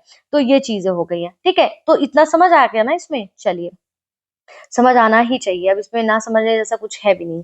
ठीक है, अब राष्ट्रीय राजधानी क्षेत्र दिल्ली विधानसभा चुनाव, इसमें इंपॉर्टेंट क्या है भाई, कि रेखा गुप्ता जी को जो है 9वीं मुख्यमंत्री चुन ली गई हैं दिल्ली की। तो बस ये याद रखना है, अगर चाहें तो एक बार मुख्यमंत्री के थोड़े प्रोविजंस वगैरह देख लेना, अगर टाइम मिल जाए आप लोगों को। ठीक है, नहीं तो कुछ नहीं करना है, घटना चक्र उठाइए और उसके PYQs लगा लिए, बस वहां से मोर देन सफिशिएंट होगा। अब टाइम भी नहीं बचा है, ठीक है। अब इसमें अगला टॉपिक हमारा है यूरोपीय आयोग के अध्यक्ष की भारत की आधिकारिक यात्रा। यहाँ पर क्या है, तो अब मेन क्या है कि यूरोपीय आयोग के जो अध्यक्ष हैं Ursula van der Leyen Bharat के आधिकारिक यात्रा पर रही हैं। ये भारत यूरोपीय संघ के द्विपक्षीय संबंध जो 1960 के दौरान शुरू हुए थे, उसके दौरान यहाँ पर ये अभी 5वें भारत यूरोपीय शिखर सम्मेलन के दौरान रणनीतिक साझेदारी को अच्छा करने के लिए वो यहाँ पर विजिट के लिए आए थे, ठीक है। इसको मैंने अपने MCQ जो मॉर्निंग वाला सुबह 10 बजे आता है उसमें पढ़ाया भी है, तो जाके देख लीजिए। वो सीरीज आपकी जितनी इंपॉर्टेंट है इतनी वो भी इंपॉर्टेंट है। इसके अध्यक्ष के तौर पर ये तीसरा उनका भारतीय दौरा था। उनके नेतृत्व में यूरोपीय यूनियन कॉलेज ऑफ कमिश्नर्स भी आधिकारिक दौरे पर रहे हैं, ठीक है। European union college of commissioners का ये पहला भारतीय दौरा था। तो बस थोड़ा सा ये जो याद रखने वाली बात है, इनका नाम कौन आई थी, वो था उर्सुला वॉन डेर लेयन थे, ठीक है, ये याद रखना है। लीडर्स 2024 रिपोर्ट नेक्स्ट आपका टॉपिक है। ये क्या है, लीड्स क्या है, logistic ease across different state, यानी कि इसके सर्वेक्षण जो है कौन करता है, केंद्रीय वाणिज्य एवं उद्योग मंत्रालय के उद्योग संवर्धन एवं आंतरिक व्यापार विभाग जो है आपका DPIIT करता है, यानी कि department for promotion for of industry and internal trade. ये 2018 में जारी किया गया था। बाकी की कहानी को हम अगले पेज में समझते हैं। पेज नंबर 49 खोल लीजिए अपनी नई मैगजीन में, ठीक है। अब ये कह रहा है कि ये जो यहाँ पर रिपोर्ट प्रस्तुत की गई है, बेसिकली यहाँ पर ये 6ठा संस्करण है, यानी कि ऑलरेडी 5 संस्करण आ चुके, क्लियर है। 2018 में शुरू किया गया, उस हिसाब से गिन लीजिए। अब ये रिपोर्ट क्या है, परसेप्शन बेस्ड, यानी कि धारणा आधारित और ऑब्जेक्टिव दोनों संकेतों पर आधारित ये रिपोर्ट पास करती है। और इस रिपोर्ट में 17 धारणा आधारित संकेत, ये इंपॉर्टेंट नहीं, इंपॉर्टेंट क्या है, ये ज्ञातव्य है कि 2024 में सस्टेनेबिलिटी एंड इक्विटी लॉजिस्टिक्स के चौथे स्तंभ के रूप में पहली बार शामिल किया गया। किसको शामिल किया गया, सस्टेनेबिलिटी एंड इक्विटी लॉजिस्टिक को फोर्थ जो पिलर के रूप में पहली बार किसमें, आपके इस रिपोर्ट में, जो लीड्स 2024 का रिपोर्ट है, जो 6ठा संस्करण है, उसमें शामिल किया गया है, ठीक है, लीड्स को। अब यहाँ पर देखना है कि लीड्स में राज्य और केंद्र शासित प्रदेशों की ग्रेडिंग्स किस प्रकार से दी गई। तो हमारे लिए इंपॉर्टेंट क्या है कि कई सारी श्रेणी, अचीवर्स है, फास्ट मूवर्स है, एस्पायर्स है, ठीक है, एस्पायर्स है। तो अब यहाँ पर स्थल रुद्ध जो राज्य है उसमें उत्तराखंड आता है, उत्तर प्रदेश उसमें आ रहा है, स्थल रुद्ध राज्य में अचीवर्स की श्रेणी में यूपी आ रहा है, आपको ये ध्यान रखना है। बाकी देख लीजिए, तटीय राज्य में से महाराष्ट्र है, नॉर्थ ईस्ट में आपका असम है, केंद्र शासित में चंडीगढ़ है, इंपॉर्टेंट अपना यूपी है, तो उसको मैंने हाईलाइट कर दिया, स्पष्ट है। आइए नेक्स्ट टॉपिक आपका क्या यहाँ पर है, नेक्स्ट टॉपिक यहाँ पर आपका है, आइए इसको थोड़ा सा जल्दी से खत्म करते हैं क्योंकि फिर ये लंबा बहुत खिंच जाता है, ठीक है। नेक्स्ट टॉपिक आपका त्रिपुरा भाषणी के साथ MOU, ठीक है। अब ये क्या है, इसके साथ आपका जो है हस्ताक्षर हुए, दो लोगों के बीच समझौते पर हस्ताक्षर हुआ होगा, तभी MOU पर हस्ताक्षर की बात कर रहा है। स्थानीय भारतीय भाषाओं में ऑनलाइन सेवाओं तक पहुंच की एक बढ़ती मांग को देखते हुए केंद्र वित्त मंत्री जो कि निर्मला सीतारमण जी ने केंद्र जो सेंट्रल अभी जो हमारा बजट, नेशनल बजट जो पारित हुआ था 2021-22 वाला, उसमें राष्ट्रीय भाषा अनुवाद मिशन यानी कि NTLM क्या है, नेशनल लैंग्वेज ट्रांसलेशन मिशन की घोषणा की। उन्होंने कहा कि राष्ट्रीय भाषा अनुवाद मिशन को भाषणी नाम दिया गया है, भाषणी नाम दिया गया, ठीक है। क्या नाम दिया गया, भाषणी। तो किससे संबंधित है, इससे संबंधित है।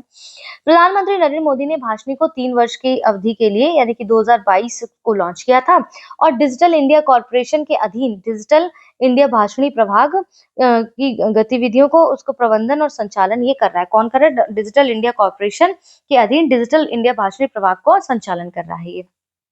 इंपॉर्टेंट क्या है, भाषणी के साथ जो समझौता ज्ञापन पर हस्ताक्षर करने वाला कौन से जो राज्य है, पहला राज्य कौन है, त्रिपुरा। नॉर्थ ईस्ट का पहला राज्य है त्रिपुरा, तो पूछ सकते हैं, इंपॉर्टेंट है। साथ ही ये देश का 8वां ऐसा राज्य जिसने भाषणी के साथ MOU पर हस्ताक्षर भी किए हैं। ये सारे MCQs में आपको सुबह 10 बजे सीरीज आती है मंडे टू सैटरडे, उसमें जाके देख लीजिए, बेहद इंपॉर्टेंट है, लेकिन तभी समझ आएगा जब आप इसको पढ़ के जाएंगे, ये भी मैं आपको बता दूं, ठीक है। इसके बाद यहाँ पर इतना इंपॉर्टेंट है, बस ये देखना है भाषणी का फुल फॉर्म क्या है, क्योंकि यहाँ से कभी कभी प्रश्न पूछ लेते हैं। जैसे भाषणी क्या है, भाषा इंटरफेस फॉर इंडिया, भारत का ये AI संचालित भारत भाषा अनुवाद मंच है, बस इतना इंपॉर्टेंट है, ठीक है। देखिए बस इतना इंपॉर्टेंट, INI का यहाँ पर जो है इसका फुल फॉर्म यहाँ दिया है। महाकुंभ में भाषणी का यूज हुआ, 11 भारतीय भाषाओं का अनुवाद भी इसने सुविधा प्रदान की है, यही सारी चीजें कह रहे हैं। इसके बाद अगला कहाँ गया टॉपिक, ये रहा, महाकुंभ में भाषणी की बात की गई है, ठीक है। अगला इसके बाद ये क्या हो रहा है, आई डोंट नो, टेक्निकल चीजों में वैसे ही मेरा हाथ तंग है, ये भाषणी वाले में ये टॉपिक, अच्छा अच्छा। उम, उम, उम, ये कैसे हो सकता है? चलो नीचे देखते हैं, ये हो गया, ठीक है। अब यहाँ पर ये क्या हो रहा है कि ना इसमें बैक कर देती हूँ मैं ये, ठीक है, ये ठीक है ना?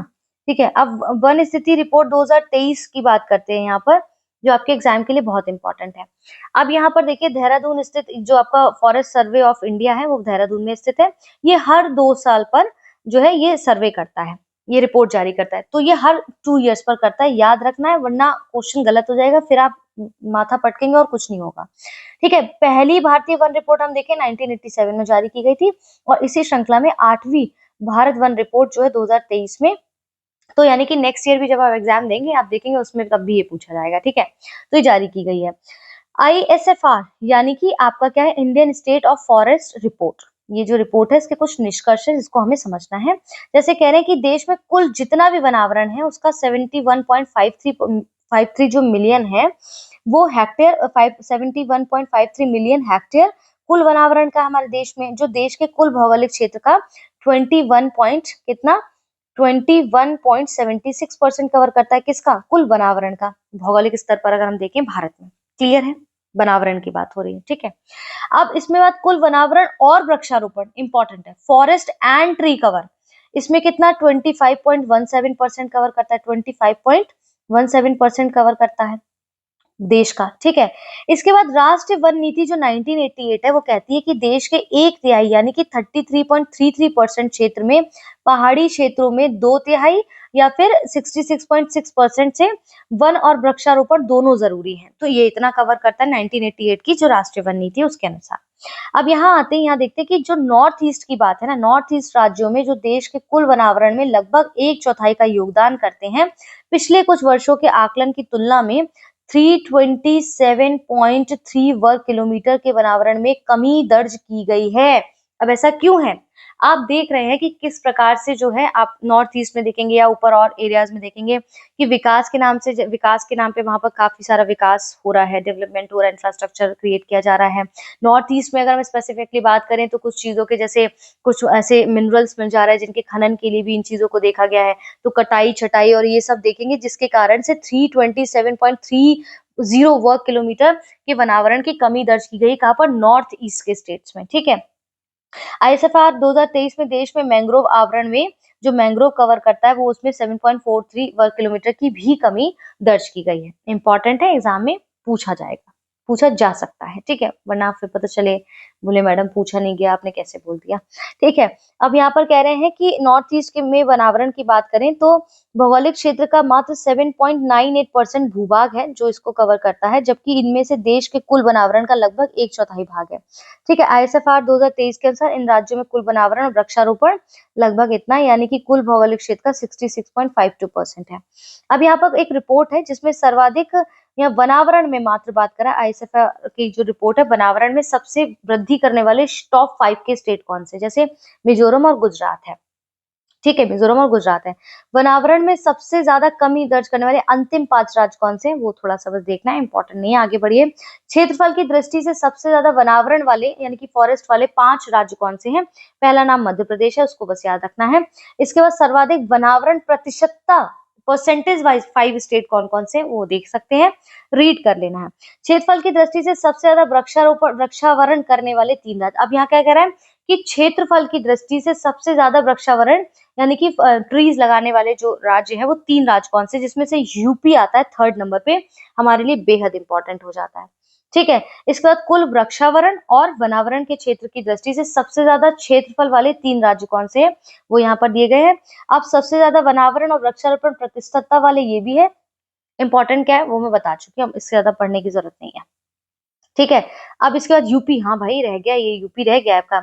यहाँ पर आईएसएफआर जो 2023 में वनावरण और वृक्षावरण में सबसे ज्यादा वृद्धि करने वाले शीर्ष 4 राज्य कौन से, जिसमें से 2nd पोजीशन पे आपका प्यारा यूपी आ जाता है। इसके बाद अगर हम ऊपर देखें तो क्षेत्रफल की दृष्टि से सबसे ज्यादा वृक्षावरण करने वाले राज्य में 3रे नंबर पे यूपी है, और फिर इसके बाद यहाँ पर ध्यान देना है कि वनावरण और वृक्षावरण में सबसे ज्यादा वृद्धि करने वाले 4 स्टेट्स में 2रे नंबर पर यूपी आ जाता है, बस इतना याद रखना, याद रहेगा, रहना ही पड़ेगा, ठीक है। इसमें और पेजेस मैं जोड़ लेती हूँ, इसमें और पेजेस मैं जोड़ लेती हूँ, मेरे को लगा रिकॉर्डिंग ही नहीं हो रही है, मैं ऐसे ही बक बक बक बक कर रही हूँ। ठीक है, और पेजेस जोड़ लेती हूँ, फिर आपको और दिखाती हूँ। तो देखिए, यहाँ पर अब हम थोड़ा इसको और आगे बढ़ाते हैं। जैसे भारत में सबसे ज़्यादा मैंग्रोव आच्छादित जो राज्य है, उसमें हम इसी पेज पर थे ना, हम लास्ट में वो देख रहे थे, यूपी ने जो है वृक्षावरण और हाँ, वही है। भारत के सर्वाधिक मैंग्रोव आच्छादित जो राज्य है, 4 राज्य और संघ शासित अगर हम क्षेत्र देखें तो क्रमशः पश्चिम बंगाल, गुजरात, अंडमान निकोबार द्वीप समूह, आंध्र प्रदेश है। जबकि 4 सर्वाधिक मैंग्रोव आच्छादित जिले कौन से हैं? आप देखेंगे दक्षिण 24 परगना पश्चिम बंगाल में, कच्छ गुजरात में, उत्तरी अंडमान, अंडमान एवं निकोबार द्वीप समूह में और केंद्रपाड़ा जो कि ओडिशा में इम्पोर्टेंट है। विश्व में मैंग्रोव का सबसे ज्यादा क्षेत्र जो है एशिया में ही पाया जाता है। ठीक है, आईएसएफआर की उत्तर प्रदेश की रिपोर्ट के अनुसार माने तो इसका कुल वनावरण जो है लगभग 6.24% है, राज्य की भौगोलिक क्षेत्रफल की अगर उसके अंतर्गत बात करें। ठीक है, यहाँ पर इतना इंपॉर्टेंट है। वनावरण में आप थोड़ा सा यहाँ पर देख सकते हैं कि जैसे सबसे ज्यादा वनावरण वाला क्षेत्र सोनभद्र है, फिर लखीमपुर खीरी, सबसे ज्यादा वनावरण प्रतिशत वाले जिले सोनभद्र है, इसमें भी सोनभद्र है, वनावरण वाले क्षेत्र में भी सोनभद्र है। ठीक है, दोनों में है। यहाँ तक क्लियर है? चलिए हम आगे बढ़ते हैं। सोनमर्ग सुरंग का जो उद्घाटन है, वो सोनमर्ग का मतलब क्या है? सोने का मैदान। ठीक है, मेडो ऑफ गोल्ड। इसमें ये देखिए श्रीनगर, गुलमर्ग और पहलगाम के साथ जम्मू कश्मीर के लोकप्रिय पर्यटन जो है गंतव्यों में से एक है। और यहाँ पर देखेंगे वहीं सोनमर्ग के NH1 पर भारी बर्फबारी और हिमस्खलन के कारण ये अद्वितीय चुनौती का सामना करना पड़ता है इसको। इस कारण से आप देखेंगे इसका उद्घाटन किया गया था। इस क्षेत्र में सभी मौसम में कनेक्टिविटी सुनिश्चित करने के उद्देश्य से जेड मोड परियोजना। कौन सी? जेड मोड परियोजना। तो याद रखना इंपॉर्टेंट है, जेड मोड प्रोजेक्ट किससे संबंधित है कि भाई जैसे आप देखेंगे मेडो ऑफ गोल्ड जिसको बोला गया है, ये क्या है? श्रीनगर, गुलमर्ग और पहलगाम के साथ जम्मू कश्मीर के जो इम्पोर्टेंट एरियाज हैं वहां पर। सोनमर्ग में आप देखेंगे NH1 पर हमेशा बर्फबारी रहती है, हिमस्खलन रहता है, जिसके कारण से जो है यातायात भी अवरुद्ध होता है और सही सही बात में देखें तो पर्यटन गंतव्यों के लिए भी मुश्किल होता है। तो उसको ध्यान में रखते हुए सभी मौसम की कनेक्टिविटी को सुनिश्चित करने के लिए एक जेड मोड परियोजना लाई गई है। ठीक है, ये जो है सुरंग, ये सुरंग है एक्चुअली, ये जम्मू और कश्मीर के गांदरबल जिले में स्थित है। इसकी लंबाई कुल आपकी 12 किलोमीटर होगी और ये 2 लेन वाली यानी कि द्विदिशात्मक सड़क सुरंग है, यानी कि बाय डायरेक्शनल रोड है ये। और गांदरबल जिले में गगनगीर और सोनमर्ग के बीच ये बनाई गई है। यहाँ तक स्पष्ट है? यहाँ पर स्पष्ट है। चलिए इसके बाद यहाँ पर हम इसको देखते हैं। आपका देखेंगे कि केन बेतवा नदी जोड़ो जो राष्ट्रीय परियोजना है, इसको हम यहाँ पर देखते हैं। अगला टॉपिक हमारा है केन बेतवा नदी जो है जोड़ो परियोजना, राष्ट्रीय परियोजना है, इंपॉर्टेंट है क्योंकि इससे प्रश्न आएगा ही आएगा। क्लियर है? चलिए यहाँ पर क्या है कि ये जो केन बेतवा नदी जोड़ो राष्ट्रीय परियोजना है, ये आपकी 25 दिसंबर 2024 को प्रधानमंत्री मोदी ने इसका शिलान्यास किया था। क्लियर है? इस परियोजना का शिलान्यास कहाँ से किया था? MP के खजुराहो से किया गया था। तो कंफ्यूज नहीं होना है कि MP के खजुराहो से किया गया था, तो कंफ्यूज नहीं होना है। राष्ट्रीय परिदृश्य योजना जो है, इसके तहत देश की पहली नदियों को जोड़ने वाली परियोजना होगी ये। ठीक है, राष्ट्रीय परिप्रेक्ष्य योजना के अंतर्गत के तहत देश की पहली नदियों को जोड़ने वाली परियोजना होगी। यानी कि विश्व जल दिवस जो है 22 मार्च 2021 को मनाया जाता है। इस अवसर पर केंद्रीय जल मंत्री शक्ति मंत्रालय द्वारा और उत्तर प्रदेश और मध्य प्रदेश सरकार के बीच में एक ऐतिहासिक त्रिपक्षीय MOU पर हस्ताक्षर हुआ है। ठीक है, MOU पर हस्ताक्षर हुआ है और इस परियोजना के तहत छतरपुर जिला यानी कि मध्य प्रदेश स्थित दौधन गांव में केन नदी पर एक बांध का निर्माण किया गया है। इसका उद्देश्य ये रहा है। ठीक है, और ये एक प्रकार से विशेष प्रयोजन वाहन की स्थापना इसके अंतर्गत, इस प्रोजेक्ट के अंतर्गत की गई है। अब देखना क्या है कि केन बेतवा लिंक जो परियोजना है, उसकी कुल लागत 44,605 करोड़ है। यूपी इस प्रकार से क्वेश्चन पूछ लेता है। 2020 से 21 की कीमतों के आधार पर ये आंकड़ा दिया गया है। क्लियर है? इस परियोजना से लाभान्वित होने वाले जिले कौन से? उत्तर प्रदेश के बांदा, महोबा, झांसी, ललितपुर और मध्य प्रदेश के पन्ना। यूपी का इंपॉर्टेंट है, इसलिए यहाँ याद रखना है। केन बेतवा नदी को अगर हम थोड़ा सा देखें तो ये मध्य प्रदेश और उत्तर प्रदेश के बीच एक अंतरराज्यीय नदी है। ठीक है, अब देखेंगे कि जो अंतर राज्य जो विवाद होते हैं वो किस आर्टिकल के अंतर्गत आते हैं, आप मुझे बता सकते हैं यहाँ पर कमेंट बॉक्स में करिएगा। ठीक है, उद्गम क्या है? ये कटनी जिला मध्य प्रदेश से स्थित अहिरगवा गांव में है और ये बांदा जिला जो है यूपी के स्थित चिल्ला गांव से यमुना से मिल जाती है। केन नदी पन्ना टाइगर रिजर्व से होकर गुजरती है। बेतवा नदी का उद्गम आपके रायसेन जिला से है और बेतवा नदी पर राजघाट और पारीछा और माता टीला बांध निर्मित किए गए हैं। ठीक है, माता टीला बांध निर्मित किए गए। आप देखेंगे ओंकारेश्वर फ्लोटिंग परियोजना क्या है? ये परियोजना मध्य प्रदेश के खांडवा जिले में स्थित ओंकारेश्वर फ्लोटिंग सोलर पार्क है। इस परियोजना के में मध्य और उत्तर भारत में सबसे बड़ी फ्लोटिंग और परियोजनाओं में से एक है। फ्लोटिंग सौर परियोजनाओं में से उल्लेख है। ओंकारेश्वर जो फ्लोटिंग सोलर पार्क है बेसिकली, वो भारत में सबसे बड़ा फ्लोटिंग सोलर पार्क है। तो कहाँ पर है? मध्य प्रदेश के खांडवा जिले में स्थित है। इस पार्क की कुल क्षमता 600 MW है, मेगावाट है। ठीक है। अब मसाली क्या है? भारत का पहला सीमावर्ती सौर गांव बन गया है। इंपॉर्टेंट हो जाता है ये, आइए समझते हैं। अब देखिए इंपॉर्टेंट क्या है कि कह रहे हैं कि ये भारत का 2022 में प्रधानमंत्री ने इस यात्रा के दौरान, जब वो गुजरात की यात्रा के दौर पे गए थे, तो मोढेरा गांव को भारत का पहला 24 घंटों सौर ऊर्जा से संचालित गांव घोषित किया था। किसको? मोढेरा को। पहली चीज। अब भारत का अगर पहला सीमावर्ती सौर गांव बोला जाए, मोढेरा तो क्या हो गया? गुजरात जो मोढेरा है भारत का पहला 24/7 वाला सौर ऊर्जा से संचालित गांव है। लेकिन भारत का पहला सीमावर्ती सौर गांव आपका कौन सा होगा? मसाली होगा। ये इंपॉर्टेंट है, याद रखना है। ठीक है, इतना ही है। अब इसके बाद इसमें अगला है भारत का पहला संविधान संग्रहालय। इसमें देखिए लाहौर अधिवेशन का अपने आप में एक बड़ा रोल है, तो इसको जरूर देख लेना आप एक बार हिस्ट्री में जाके, चाहे तो PYQ के थ्रू घटना चक्र में देख सकते हैं। 26 नवंबर 1949 को संविधान सभा द्वारा इसको अडॉप्ट किया गया, संविधान सभा द्वारा अंगीकृत किया गया। ठीक है। अब इसमें कह रहे हैं 26 जनवरी 1950 को ये लागू हुआ। भाई सीधी सी बात है। इसके अंतर्गत आप देखेंगे 395 अनुच्छेद थे उस समय और 8 अनुसूचियां थी, जो कि अब तक अंगीकृत इसको किया जाने वाला सबसे लंबा क्या है? लॉन्गेस्ट एक नेशनल कॉन्स्टिट्यूशन बन गया है। प्रेजेंट टाइम में भारत के संविधान में 448 अनुच्छेद और 12 अनुसूचियां हैं। ठीक है। डॉक्टर भीमराव अंबेडकर को भारतीय संविधान का मुख्य रचनाकार माना जाता है, ये हम सब जानते हैं। अगला क्या है इसमें इंपॉर्टेंट कि 23 नवंबर 2024 को अर्जुन राम मेघवाल और जो आपके राज्य मंत्री हैं, केंद्र विधि मंत्री और राज्य मंत्री हैं, न्याय राज्य मंत्री हैं, और लोकसभा अध्यक्ष ओम बिरला द्वारा भारत के प्रथम संविधान संग्रहालय, जिसका नाम है India first constitution mission museum, का उद्घाटन किया गया है 23 नवंबर 2024 को। इस संग्रहालय का जो उद्घाटन है वो OP Jindal global university Sonipat में किया गया। इंपॉर्टेंट है। इस उद्घाटन का संविधान सभा द्वारा भारत के संविधान को 75वीं वर्षगांठ के ऐतिहासिक अवसर के उपलक्ष्य में इसको किया गया है। ठीक है। ऐतिहासिक अवसर के उपलक्ष्य में इसको किया गया। Page number 53, where is page number 53? Okay, इसको ऐड ऑन कर देती हूँ, रुकिए एक सेकेंड। ये अपन किस पेज पर थे? अपन है पेज नंबर 52 पे, मैं 53 चाहिए ना। देखिए अब पेज नंबर 53 को, अरे ये इसमें ना, ये हाँ 53 में क्या है कि एक सेकेंड, ऊपर हम क्या टॉपिक पढ़ रहे थे इसमें कि भारत का पहला संविधान संग्रहालय। ठीक है। अब इसमें संविद यानी कि इसको देखना है कि क्या है ये संविद, क्या इसका फुल फॉर्म देख लीजिए, ये इंपॉर्टेंट हो जाएगा। क्योंकि संविद में आप देखेंगे कि इसका फुल फॉर्म क्या है? Smart assistant for museum visitors. ठीक है, बस इतना याद रखना है। ये क्या करेगा कि टूरिस्ट को गाइड करेगा, रोबोटिक टूर गाइड होगा, जिसमें बाकी चीजों के बारे में, यानी कि संविधान के जो संग्रहालय है उसके उद्घाटन के दौरान पर ये बताएगा कि गाइड करेगा क्या क्या हुआ, कैसे हुआ, सारी चीजों को। ठीक है। अगला है आपका झारखंड और महाराष्ट्र विधानसभा चुनाव 2024 में क्या इंपॉर्टेंट, बस इतना कि चुनाव परिणामों के अनुसार झारखंड के 24 वर्षों के इतिहास में पहली बार ऐसा हुआ है कि किसी जो मौजूदा सरकार है उसको फिर से सत्ता में वापस आने में सफलता प्राप्त हो गई, बस। ठीक है। अब इसके बाद राष्ट्रीय प्राकृतिक खेती, ये आपका पेज नंबर 53 है। राष्ट्रीय प्राकृतिक खेती मिशन के अंतर्गत अगर आप देखेंगे तो देखिए बस 2-3 पेजेस हमारे और रह गए, फटाफट इसको कवर करते हैं। यहाँ पर रसायन मुक्त खेती की बात की जा रही है, यानी कि नेचुरल खेती की जाए, एक प्रकार की रसायन जो है मुक्त खेती है, जो पशुधन जिसमें देसी गाय और आधारित स्थानीय रूप से उपलब्ध संसाधनों पर यह आधारित है, यानी कि इसमें रासायनिक उर्वरकों और कीटनाशकों का उपयोग नहीं किया जाता है, इसलिए राष्ट्रीय प्राकृतिक खेती मिशन की बात की जा रही है। इस योजना को एक स्वतंत्र केंद्र प्रायोजित योजना के रूप में देखा गया है, शुरू किया गया है।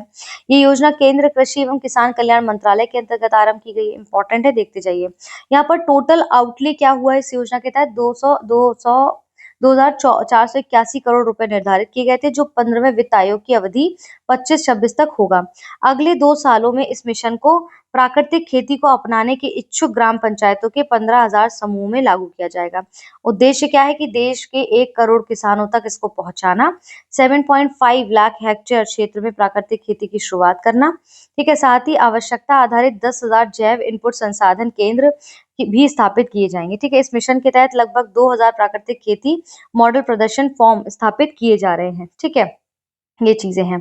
अगला हमारा टॉपिक है अटल इनोवेशन मिशन 2.0 को मंजूरी दी गई है। यानी कि अटल इनोवेशन मिशन भारत सरकार के नीति आयोग की एक प्रमुख पहल है, जिसका उद्देश्य क्या है कि देश में नवाचार और उद्यमिता की संस्कृति को बढ़ावा देना। और इसकी स्थापना कब की गई थी? 2016 में इसकी स्थापना की गई थी। तो वो पॉइंट टू 2.0 नहीं, वो अटल इनोवेशन मिशन रहा है ओनली। ठीक है, इस मिशन को विस्तारित कार्य क्षेत्र 2750 करोड़ रुपए आवंटित किए गए थे मंजूरी बजट के साथ। 31 मार्च 2028 तक इसको निर्धारित किया इस मिशन की अवधि को। 53 पेज नंबर हो गया। अब हम 54 पेज नंबर पर चलते हैं। 54 पेज नंबर, ठीक है, एग्जिस्टिंग में आ गया है। अच्छा, ये एक सेकेंड, हाँ 54 पेज नंबर आई थिंक फिर नीचे होगा। ओके, देखिए एक सेकेंड रुकिए, इसमें ऐड ऑन हो गया है ये। Just a minute, just a minute. ये होगा शायद मेरे ख्याल से। 53 हो गया, ये 54, फिर मैं इसी पेज पर आ गई बाबा। ये रहा, मेरे ख्याल से इसमें होगा। 53 हो गया। 54 पेज नंबर, हाँ चलिए, कभी कभी ना हो जाता है। तो अटल मिशन जो है आपका इनोवेशन मिशन 2.0, इसमें कह रहे हैं कि 3 तरीकों से भारत में नवाचार और उद्यमिता को परितंत्र को बढ़ावा, हमें सुदृढ़ करना, उसको और मजबूत करना है। अटल इनोवेशन मिशन 2.0 के अंतर्गत उनका एम क्या है? इनपुट बढ़ाकर, यानी कि जो इनोवेटर्स हैं, उद्यमियों को इसमें शामिल कर कर, सफलता दर यानी कि थ्रोपुट जो है आपका सुधार करके, आउटपुट की गुणवत्ता में सुधार करके, ठीक है। तो इन 3 तरीकों से नवाचार और उद्यमिता को हम और थोड़ा उनके क्राइटेरिया को और सुदृढ़ बना सकते हैं, ठीक है। जो लिपि है वो लैंग्वेज इंक्लूसिव प्रोग्राम इनोवेशन के तहत आप देखेंगे इसके माध्यम से कई नए कार्यक्रमों को प्रारंभ किया गया, जिसमें से कुछ इस प्रकार से लिपि, language inclusive program of innovation, ठीक है। इसका उद्देश्य क्या है कि 22 अनुसूचित भाषाओं में नवाचार और उद्यमिता परितंत्र का निर्माण करना। इसका उद्देश्य क्या है कि अंग्रेजी ना बोल पाने वाले नव प्रवर्तकों, उद्यमियों और निवेश इन्वेस्टर्स के सामने आने वाली भाषा संबंधी बाधाओं को कम करना है। इसी के साथ जो क्षेत्रीय स्थानीय भाषाओं में संचालित होने वाले 30 नवाचार केंद्र हैं, उसको भी स्थापित किए जाएंगे वो, ठीक है। तो ये आपका 8th शेड्यूल, आप बता सकते हैं कि 8th शेड्यूल के अंतर्गत क्या क्या चीजें आती हैं, इसको साथ में पढ़ते रहिएगा। अब इम्पोर्टेंट क्या है, फ्रंटियर कार्यक्रम जो है आपका, इसका उद्देश्य है कि जम्मू और कश्मीर, लद्दाख और पूर्वोत्तर और आकांक्षी जिलों और ब्लॉकों में नवाचार और उद्यमिता के लिए इसका अनुकूल वातावरण का निर्माण करना है, और 2500 नई अटल टिंकरिंग लैब्स की स्थापना करना है, ठीक है। इसमें इसके अलावा ये मिशन मानव पूंजी विकास कार्यक्रम के माध्यम से प्रबंधकों, शिक्षकों, प्रशिक्षकों को तैयार करने की एक प्रणाली का निर्माण करेगा, जो कि 5500 पेशेवर तैयार किए जाएंगे। डीप टेक रिएक्टर आप देखेंगे तो ये डीप टेक स्टार्टअप्स के व्यवसायीकरण, कमर्शलाइजेशन के तरीकों का परीक्षण करने के लिए एक शोध सैंडबॉक्स तैयार करेगा ये।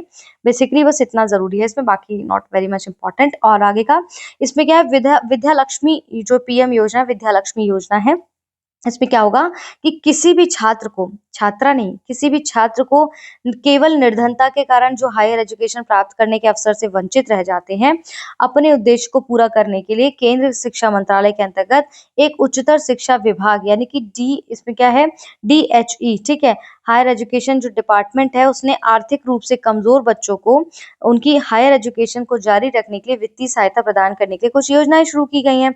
इस सहायता में छात्रवृत्तियों, शिक्षा ऋण, ठीक है, एजुकेशन लोन, ब्याज सब्सिडी, शिक्षा ऋण के लिए क्रेडिट गारंटी के रूप में कुछ प्रदान किया है, ठीक है। अब यहाँ कह रहे हैं कि राष्ट्र जो शिक्षा नीति आपकी आई थी, NEP नेशनल एजुकेशन पॉलिसी 2020 में, उसके तहत हायर एजुकेशन में सकल नामांकन अनुपात यानी कि ग्रॉस एनरोलमेंट रेशियो जो है, वर्ष 2019-20 में 27% था, जो कि अब बढ़कर प्लस हो गया है। 2035 तक इसको बढ़ाकर क्या किया, 2035 तक 50% करने की लक्ष्य निर्धारित किया गया है 2035 तक, ठीक है। अब यहाँ पर और क्या इंपॉर्टेंट है, यहाँ पर अब जैसे जो कौन से ऐसे बच्चे होंगे जो इस पात्रता जो इसके पात्र होंगे, जो जिनको ये लोन और ये सारी चीजें जो यहाँ पर समझाई गई हैं, किन किन कमजोर बच्चों को जिस क्राइटेरिया में रखा जाएगा, वो पात्र कौन होंगे, कौन कौन बच्चे हैं जो इसके अंतर्गत आ सकते हैं। जैसे ये योजना जो NIRF इंडिया रैंकिंग द्वारा निर्धारित की गई शीर्ष गुणवत्ता वाली हायर एजुकेशन इंस्टीट्यूशन में प्रवेश पर ही लागू होगी, यानी कि INRF जो की इंडिया रैंकिंग है, उसमें कह रहे हैं कि जो शीर्ष गुणवत्ता वाले जो हायर एजुकेशन वाले इंस्टीट्यूट है ना, उसमें जो बच्चा, इनमें से जो बच्चा एडमिशन लेगा, उन पर ये स्कीम लागू होगी। यानी कि NIRF इंडिया रैंकिंग में ओवरऑल ठीक है। और डोमेन स्पेसिफिक रैंकिंग में शीर्ष 100 संस्थानों में से स्थान प्राप्त करने वाले हायर एजुकेशन सरकारी और निजी संस्थान होंगे। आईएनआरएफ इंडिया रैंकिंग में शीर्ष 200 रैंक तक प्राप्त करने वाले राज्य सरकारों के हायर एजुकेशन संस्थान होंगे। केंद्र सरकार द्वारा प्रशासित सभी संस्थान होंगे। स्पष्ट है। अब यहाँ पर और क्या इंपॉर्टेंट है, बस कुछ पहले हैं उनको देख सकते हैं, नॉट इसके अलावा नहीं था तो मैंने नहीं जोड़ा इसमें। ठीक है। और पेज नंबर 55 में कुछ है तो देखते हैं। नमो ड्रोन दीदी योजना, पिछली बार भी ऐसा कुछ पूछा गया था। ठीक है। ये उर्वरकों, भारत में जो उर्वरक फर्टिलाइजर्स है उनका दूसरा सबसे बड़ा कंज्यूमर्स और तीसरा सबसे बड़ा प्रोडक्शन जो है इस योजना के तहत होता है। लेकिन प्राकृतिक संसाधनों जैसे गैस, फॉस्फेटिक, पोटाश और खनिजों, इन सब की अपर्याप्त उपलब्धता का कारण ये उर्वरकों का एक बहुत बड़ा इंपोर्टर देश भी माना जाता है। ठीक है। प्रधानमंत्री महिला किसान ड्रोन के का शुभारंभ किया था नरेंद्र मोदी ने 2023 में। ठीक है। ये एक केंद्रीय क्षेत्र योजना है, ध्यान रखना है। इस योजना के तहत सेंट्रल गवर्नमेंट 15,000 चयनित महिलाएं, ध्यान रखना है, 15,000 चयनित महिलाएं जो सेल्फ हेल्प ग्रुप्स समूह यानी कि स्वयं सहायता समूह को ड्रोन प्रदान कर रही हैं। 15,000 जिन महिलाओं को चुना गया है वो सेल्फ हेल्प ग्रुप्स को ड्रोन प्रदान कर रही हैं। इन ड्रोन को किस लिए यूज किया जाएगा? किसानों को कृषि के उद्देश्यों को पूरी करने के लिए किराए पर दिया जा रहा है। ड्रोनों का उपयोग खेतों में नैनो उर्वरकों, कीटनाशकों के छिड़काव के लिए किया जा रहा है। 3 पॉइंट समझ आ गए, इंपॉर्टेंट है। अब इंपॉर्टेंट क्या है कि 15,000 ड्रोनों में से पहले 500 ड्रोन, वेरी वेरी इंपॉर्टेंट, 15,000 जो ड्रोन चयनित महिलाओं को जो सेल्फ हेल्प ग्रुप्स के ड्रोन को प्रदान कर रही हैं, उसमें से 500 जो ड्रोन होंगे 15,000 में से वो उर्वरक कंपनियों के द्वारा दिए जाएंगे। बचे हुए 14,500 ड्रोन अगले 2 वर्षों में केंद्रीय सहायता के माध्यम से उपलब्ध कराएंगे। तो बहुत बड़ा टर्निंग पॉइंट है, इसको ध्यान रखना है। महिला स्वयं सहायता समूह की ड्रोन की 80% लागत जो है केंद्रीय वित्त सहायता के माध्यम से प्राप्त होगी और ग्रामीण महिलाओं को ड्रोन संचालन में प्रशिक्षित करके उन्हें ड्रोन दीदी के रूप में रूपांतरित किया जा रहा है। यहाँ तक क्लियर हो गया है? यही चीज यहाँ पर बस बताई गई है। इसके बाद हमारा आता है नेक्स्ट हरियाणा, जो है जम्मू कश्मीर विधानसभा चुनाव हमारे लिए इंपॉर्टेंट कुछ नहीं, बस इतना इंपॉर्टेंट है हरियाणा विधानसभा में 90 कुल सीटें 90 हैं और हरियाणा के गठन के बाद से ये पहला ऐसा अवसर आया है जहां पर कोई दल राज्य लगातार तीसरे कार्यकाल के लिए भी सरकार बनाए, जिसमें बीजेपी की बात कर रहे हैं। यद्यपि बीजेपी हरियाणा में विगत 10 वर्षों से सत्तारूढ़ है। ठीक है। इसके बाद जम्मू और कश्मीर में विधानसभा में 90 सीटें, 7 सीटें अनुसूचित जातियों से हैं, 9 सीटें एसटीज के लिए आरक्षित की गई हैं। क्लियर है यहाँ तक? अब यहाँ पर संघ राज्य क्षेत्र के रूप में पुनर्गठन होने के बाद से जम्मू और कश्मीर में आयोजित होने वाला ये पहला विधानसभा चुनाव है, तो इम्पोर्टेंट हो जाता है। ठीक है। 2024 में जम्मू कश्मीर विधानसभा चुनाव में पहली बार ऐसा हुआ है कि घर से मतदान यानी कि होम वोटिंग करने की सुविधा शुरू की गई। कहाँ से? जम्मू कश्मीर में। किसके लिए? विधानसभा चुनाव के लिए। याद रखना है, भूल गए तो गड़बड़ होगा। अगला पेज है पेज नंबर 56। अब पेज नंबर 56 आई थिंक ऊपर नीचे हो गया होगा क्या? ये रहा। यहाँ पर क्या इसमें कुछ नहीं है, ये है 3 एआई उत्कृष्टता केंद्रों की स्थापना। अब केंद्रीय बजट जब पास हुआ 2023-24 में तो उसमें कहा गया निर्मला सीतारमण के द्वारा कि मेक एआई इन इंडिया यानी कि make artificial intelligence in India और make AI work for India. समझिए, make AI in India, make AI work for India, ये दृष्टिकोण को साकार करने के लिए देश में कुछ शीर्ष शैक्षणिक जो संस्थान है उसमें जैसे एआई के लिए 3 उत्कृष्टता केंद्रों को चुना गया, इनकी स्थापना की गई है। ठीक है। उसमें उनको विकसित करने के लिए कृषि, स्वास्थ्य और सतत शहरों के क्षेत्र में प्रभावी समाधान प्रदान करने के लिए उद्योग जगत की अग्रणी कंपनियां इन उत्कृष्ट केंद्रों के साथ साझेदारी भी करेंगी। ठीक है। अब यहाँ पर कह रहे हैं स्वास्थ्य सेवा क्षेत्र में एआई जो है इसका नेतृत्व कौन करेगा? आईआईटी दिल्ली, अखिल भारतीय आयुर्विज्ञान संस्थान करेगा, नई दिल्ली में, दोनों करेंगे। कृषि क्षेत्र में जो एआई उत्कृष्टता केंद्र का नेतृत्व कौन करेगा? आईआईटी रोपड़, इंपॉर्टेंट है।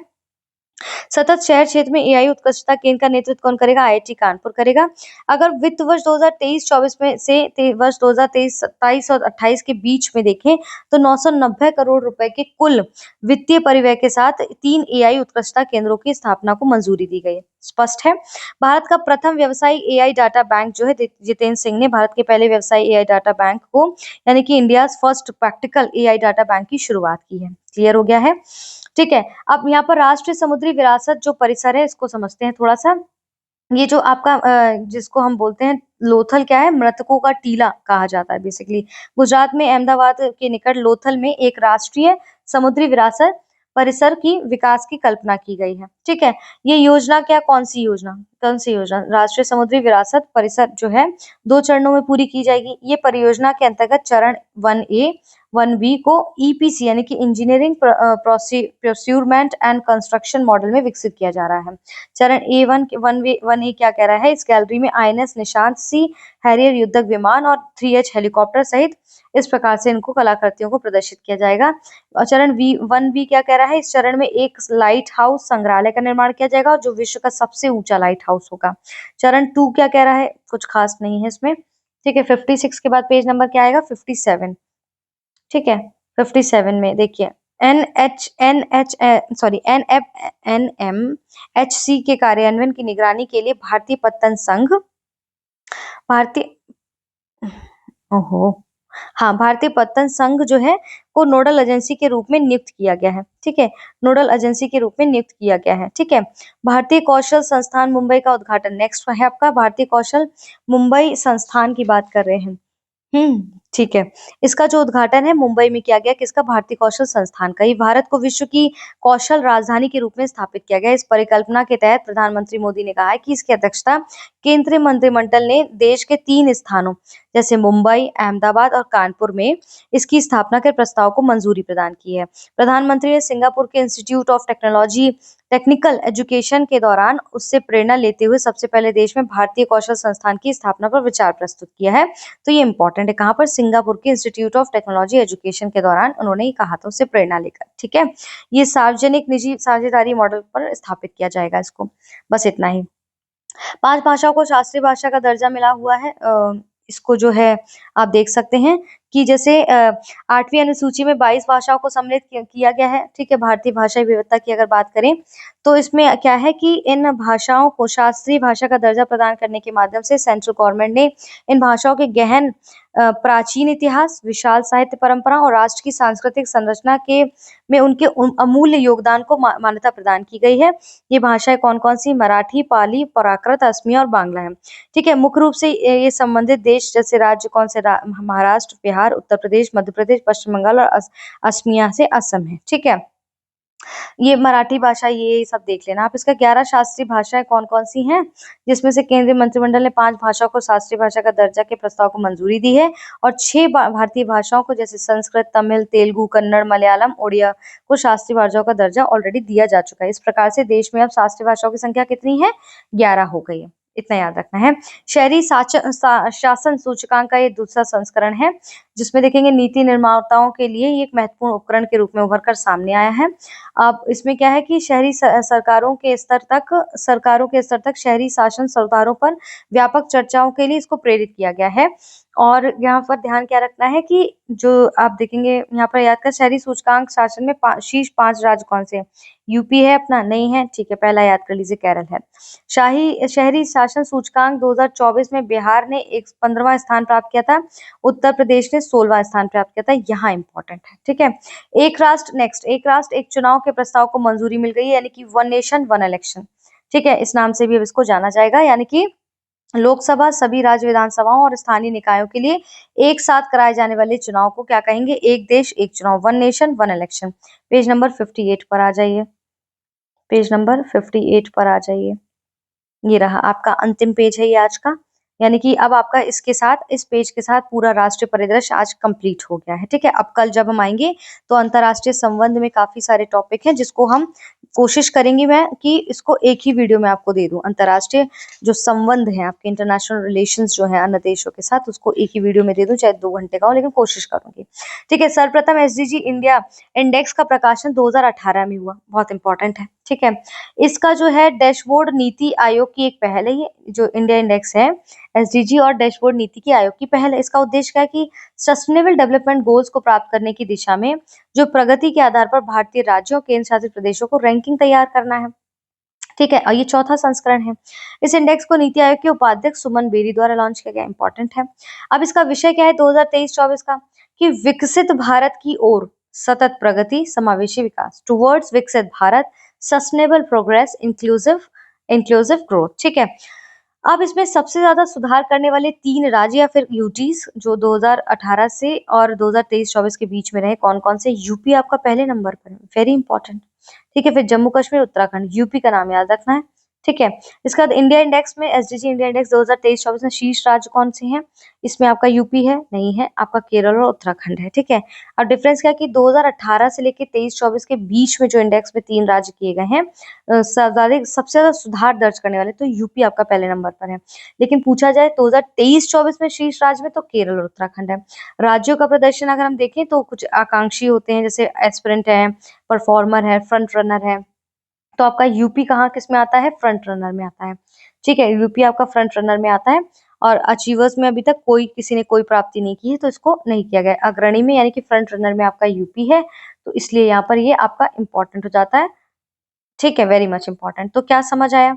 ये समझ आया कि भाई हमको जो है क्या करना है कि इस तरह से पढ़ते रहना है और संकल्प से सफलता के यूट्यूब चैनल पर बने रहना है। क्योंकि संकल्प से सफलता के यूट्यूब चैनल पर जब आप बने रहेंगे तो इस प्रकार की सुविधाएं आपको मिलती रहेंगी। ठीक है, इस प्रकार से हमारे कई सारे प्रोग्राम चलाए जा रहे हैं, यूपीएससी हो चाहे यूपीपीएससी हो, दोनों को मद्देनजर रखते हुए।